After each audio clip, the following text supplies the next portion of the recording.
Pokémon Scarlet and Violet are promising to be a big shakeup to the series' formula as the first brand new generation to feature a fully open world map. I had the privilege recently of being one of the first people in the world to get hands-on experience with the game, and was given the opportunity to play roughly an hour of it. I'll admit that I was a bit hesitant going in. The mainline Pokémon games have started to lose me a bit lately, and I haven't really gotten excited about a new adventure in close to a decade. I can't say that my worries have been completely dispelled. Scarlet and Violet are not the radical reinvention to the formula that I may have been hoping for, but after playing it for myself, one thing has become clear. This is definitely going to be the best game the series has seen in a while. Our demo started early in the game with the prologue already completed, giving us the opportunity to immediately see what the game is like after it gets going. From there, we got to choose one of the game's three main stories to follow: Victory Road, Path of Legends, and Starfall Street. Structurally, I was expecting these stories to be part of a single linear narrative, but they actually unfold in a manner that reminded me most of Grand Theft Auto V, a phrase that I'm sure you're as surprised to hear as I was to say. In Grand Theft Auto V, each of the main protagonists has their own separate linear story, but you can swap between them on the fly based on whatever you feel like accomplishing at the moment, and new missions are unlocked in each story as you progress further through the others. Pokémon Scarlet and Violet work the same way. All three storylines have a main objective on the map at once, and you're free to wander over to whichever you feel like doing. I chose first to follow the mission closest to my starting point, which was part of the Path of Legends. In the Path of Legends storyline, you'll be searching for rare resources guarded by massive Titan Pokémon. This led me to a mountainous desert where I encountered the Stony Cliff Titan Cloth. This same Pokémon was showcased in the recent online video presentation, and in fact most of the missions we played in the demo can be seen in that stream. I briefly tracked it through the mountain, which led to a boss battle against it.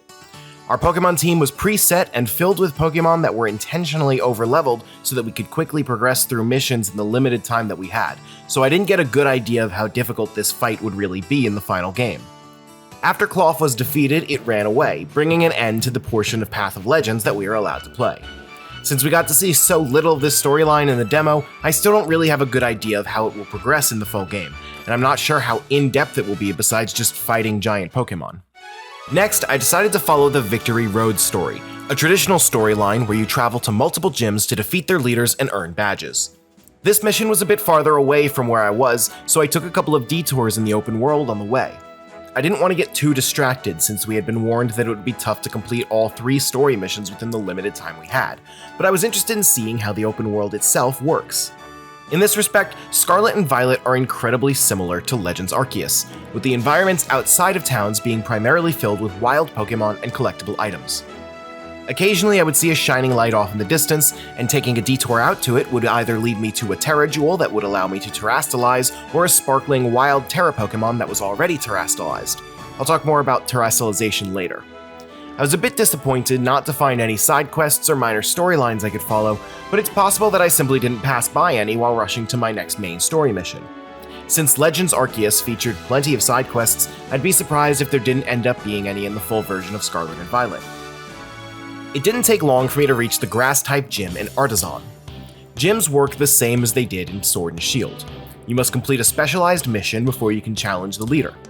For this gym, I had to play a game of hide-and-seek with a group of Sunflora. Like the gym challenges in Sword and Shield, this was not very difficult, but unlike Sword and Shield, this challenge didn't take place within the gym. It utilized the entire town. I liked this challenge a lot since it was a great opportunity to really explore the town and see the sites that I had rushed past in my haste to start the challenge, and I think it served as a great introduction to the town itself.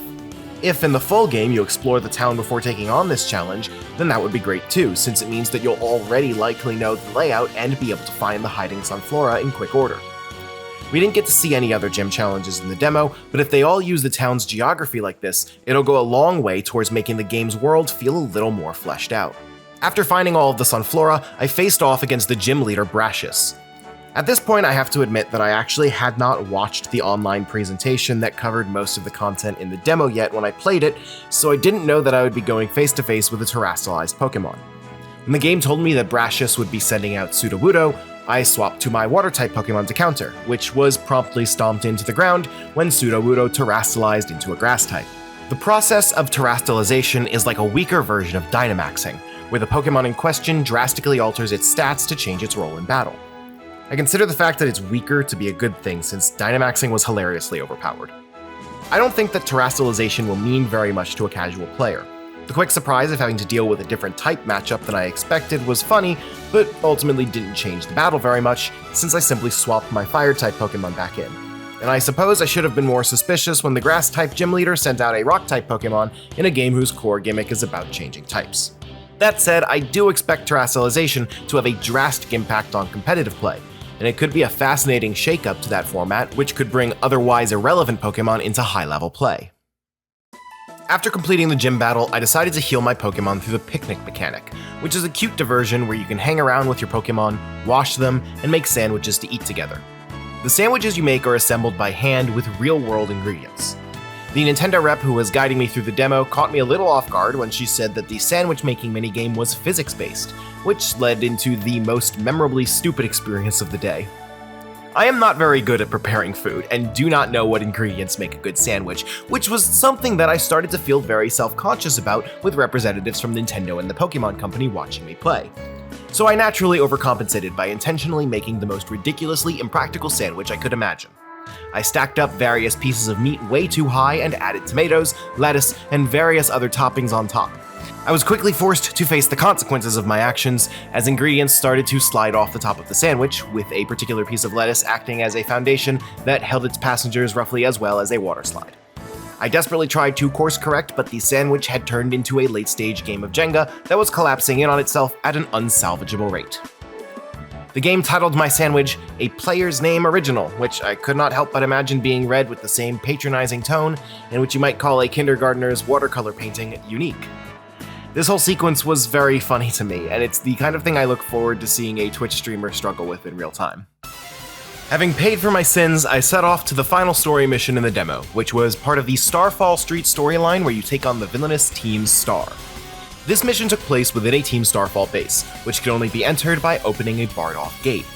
Upon entering the base, I was thrown into a challenge where I had 10 minutes to defeat 30 Pokémon that were under Team Star's control. The only way to accomplish this was by using the auto battle mechanic to send out my team to independently take on different Pokémon so that I can complete multiple battles at a time. This challenge felt remarkably similar in scope to the gym challenges, though the team base was a much less interesting locale than the town of Artisan.